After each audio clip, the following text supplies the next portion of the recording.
अस्सलाम वालेकुम, this is Mohammad Mateen.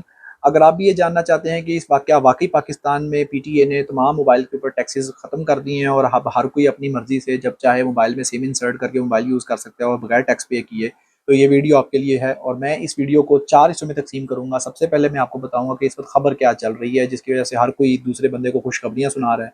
दूसरा, कि इस वक़्त पाकिस्तान के अंदर एक्चुअल लॉ क्या है कि जिसके मुताबिक टैक्सेस पे किए जा रहे हैं। तीसरे पार्ट में मैं आपको बताऊँगा कि क्या टैक्सेस कितने हैं और लास्टली मैं आपको बताऊँगा कि ये मोबाइल टैक्सेस आपने पे कैसे करने हैं। तो ये वीडियो बहुत ही इंपॉर्टेंट होने वाला है, तो लिहाज़ा इसको एंड तक देखिएगा।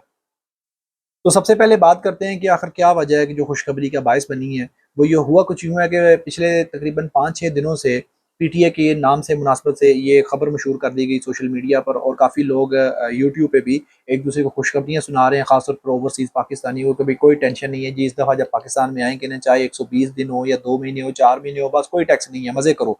और पाकिस्तानी जो ऑलरेडी पाकिस्तान के अंदर रहते हुए जो नॉन पीटीए अप्रूव्ड डिवाइसेज़ को यूज़ कर रहे हैं, उनको भी कहा जी कि आप सिंपली एक अपनी सिम को दोबारा से इंसर्ट करेंगे, अपने मोबाइल को रीस्टार्ट करेंगे एंड दैट्स इट, आप आपका मोबाइल चलने लग पड़ेगा। तो ये खबरें सुनने के बाद पीटीए भी ज़रा तो मुतहर्रिक हो गया, उसने कहा यार ये चल क्या रहा है? क्यों मुझे इन्वॉल्व करके ये क्यों बातें मशहूर की जा रही हैं? तो उन्होंने अपना एक प्रेस रिलीज़ जारी किया। प्रेस रिलीज़ जारी करने के जो जारी किया उसके अंदर वो बड़े कैटेगोरिकली और क्लियरली उन्होंने इस बात का डिफरेंस किया कि भई पाकिस्तान टेली कम्युनिकेशन अथॉरिटी का जो मेन मकसद है, वो टैक्स लगाना नहीं है। बल्कि उनका मेन मकसद है इन टेली कम्युनिकेशन कंपनीज़ के और इससे रिलेटेड जो सिम्स हैं उनकी ब्लॉकिंग, रजिस्ट्रेशन ये बेसिकली काम है इसका। जबकि जो टैक्स से रिलेटेड जो मामलात हैं वो सारे फेडरल बोर्ड ऑफ रेवेन्यू वो डील करता है। जब भी आप अपनी मोबाइल के ऊपर जो टैक्स पे करते हैं वो पीटीए को अप्रूव नहीं पीटीए को नहीं पे कर रहे होते, बल्कि वो आप एफबीआर को पे कर रहे होते हैं।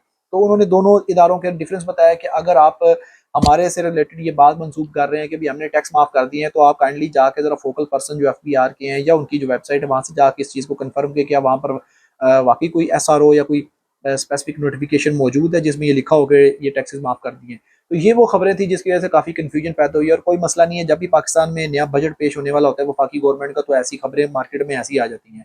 अब दूसरे पार्ट की तरफ आते हैं कि इस वक्त पाकिस्तान में मोबाइल के ऊपर जो टैक्सेस से रिलेटेड वो लॉ है क्या। अब पीटीए ने जो नोटिफिकेशंस के ज़रिए जो बाय लॉज़ के ज़रिए जो रूल्स मुरतब किए हैं वो ये है कि हर कोई पाकिस्तानी जो बाहर से पहली पाकिस्तान आता है, वो अपने जो पासपोर्ट है उसकी बुनियाद पर मैक्सिमम 2 मंथ्स अपने मोबाइल को बगैर टैक्स पे किए यूज़ कर सकता है। अब आपको अगर नहीं पता तो ये आपके लिए जानना ज़रूरी है कि पीटीए अब अलाउ करता है किसी भी यूज़र को अप टू 2 सिम्स यूज़ करने के लिए। एक सिम 2 माह के लिए चलती है, अगर आप एक सिम को यूज़ करते हैं उसके बाद सेकंड सिम को इंसर्ट करके दोबारा आप उसकी इंटीमेशन भेजते हैं पीटीए को, तो आप मैक्सिमम 4 महीनों तक अपने इस मोबाइल डिवाइस को बगैर किसी टैक्स पे किए यूज़ कर सकते हैं। और रही बात पाकिस्तान में रहने वाले सार्फिन की जो नॉन पीटीए अप्रूव्ड डिवाइसेज़ को यूज़ कर रहे हैं, उनके लिए कोई लॉ ऐसा नहीं मुरतब हुआ जिसके तहत वो अपने मोबाइल को रिस्टोर कर सकते हैं और वो उसको रजिस्टर कर सकते हैं। उनके लिए एक ही रास्ता है कि वो जो प्रॉपर टैक्स बनता है वो उसको पे करें अपने बैंक में जाके और उसके बाद अपनी डिवाइस को रजिस्टर कर लें। अब हम अपनी वीडियो के तीसरे इम्पोर्टेंट सेगमेंट की तरफ चलते हैं कि जिसके अंदर मैं आपको बताऊँगा कि इस वक़्त पाकिस्तान के अंदर जो आईफ़ोन का जो लेटेस्ट मॉडल है उसके ऊपर कितना टैक्स आपको पे करना पड़ सकता है। अब अगर आप इनमें 2 कैटेगरीज़ हैं, आपने मुँह में देखा होगा कि एक है टैक्स आपका कैलकुलेट होता है पासपोर्ट की बुनियाद पर, दूसरा टैक्स पे होता है आपके सीएनआईसी की बुनियाद पर।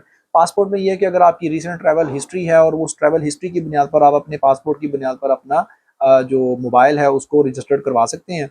और अगर आपकी कोई हिस्ट्री नहीं है और आप पाकिस्तान में ही रहने वाले हैं और तो आप उसको सीएनआईसी की बुनियाद पर रजिस्टर्ड करवाएँगे। अब इन दोनों में जो मेजर डिफरेंस ये है कि पासपोर्ट की बुनियाद पर अगर आप टैक्स पे करते हैं तो आपको 10 से 15 या 20% तक आपको डिस्काउंट मिल सकता है, जो कि सीएनआईसी पे ऐसा अवेलेबल नहीं है।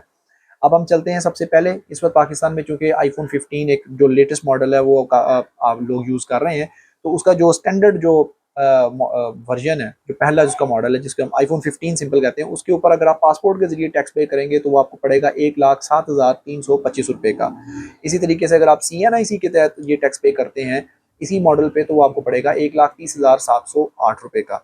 अगर आप आईफ़ोन 15 प्लस यूज़ कर रहे हैं तो उसके ऊपर अगर आप पासपोर्ट के ज़रिए टैक्स पे करते हैं तो आपको इसकी कीमत पड़ेगी 1,13,075 रुपये और सीएनएसई की बुनियाद पर ये पड़ जाएगा आपको 1,37,033 रुपये का।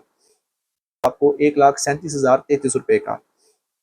आईफ़ोन 15 जो प्रो है उसकी जो कीमत पासपोर्ट की बुनियाद पर आपको मिलेगी वो 1,35,300 रुपये है और अगर आप सीएनआईसी की बुनियाद पर पे करना चाहते हैं टैक्स को, तो वो 1 लाख वो है आईफोन 15 प्रो मैक्स। वो उसका अगर पासपोर्ट की बुनियाद पर अगर आप टैक्स पे करेंगे तो वो आपको कीमत पड़ जाएगी 1,48,500, जबकि सीएनएसई की बुनियाद पर ये कीमत बढ़ जाएगी 1,76,000। लेटेस्ट जो तरीकाकार अपने टैक्स को पे करने का वो क्या है? वो ये है कि आपने अपनी आईफोन जो मोबाइल डिवाइस है उससे अपने टाइप करना है *8484#। उसके बाद एक सीरीज ऑफ क्वेश्चंस वो आपसे पूछेगा कि आपकी कौन सी डिवाइस है, कहाँ से रहने वाले हैं, पाकिस्तान में है, पासपोर्ट की बुनियाद पर पे करेंगे। आप अपनी IMEI नंबर, जो दोनों नंबर होते हैं, वो आप अपने इंटर करेंगे। उसके बाद वो आपको एक रसीद बना के थोड़ी देर के बाद ही आपको एक मैसेज आ जाएगा। उस मैसेज में लिखा होगा कि आपने टैक्सेस कितने पे करने हैं। आपने उस टैक्स की जो मैसेज है उसको साथ लेके जाना है और बैंक जाना है। बैंक इस वक्त मामला कुछ यूँ है क्योंकि पाकिस्तान में फ्रॉड के मामला बहुत हो रहे हैं, तो जो ऑनलाइन जो तरीकाकार है उसको बैंक्स प्रेफर नहीं करते, ना ही ईजी वीसा प्रेफर करते हैं, ईजी पैसा भी उसको प्रेफर नहीं करता।